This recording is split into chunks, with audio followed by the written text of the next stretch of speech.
They don't want to judge anyone. మనం యూజువల్గా వెంటనే తీర్పులు తీర్చేస్తుంటాం. అయ్యో వాళ్ళకి ఇలా అయిందంటే ఏమైందుంటుందో, ఏం జరుగుంటుందో. ఆ బాధ్యత ఎవరిచ్చారు నీకు? ఆ విశ్లేషణ ఎవరు చేయమన్నారు నిన్ను? దేవుడు చేయమన్నది ప్రార్థన కదా నిన్ను. ప్రతిదానికి ఎవరికో కాలుకి దెబ్బ తగిలితే ఎందుకు తగిలిందో, ఎవరిని కొట్టేసాడో, మొన్న భార్యను ఎన్నిసార్లు కొట్టేసాడో అందుని బట్టి కాలు ఇరిగిపోయింది. ఎవరు చేయమని అలాంటి జడ్జిమెంట్లు నిన్ను?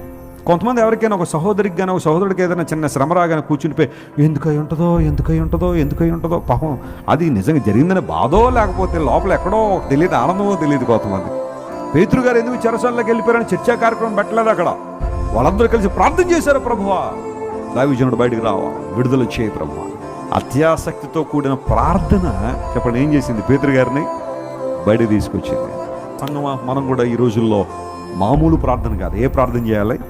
అత్యాసక్తితో కూడిన ప్రార్థన. ఒక అంశాన్ని దేవుని సన్నిధిలో పెట్టామంటే అత్యాసక్తితో కూడిన ప్రార్థన. మన దేశం కోసం ప్రార్థన చేయడం, మన రాష్ట్రం కోసం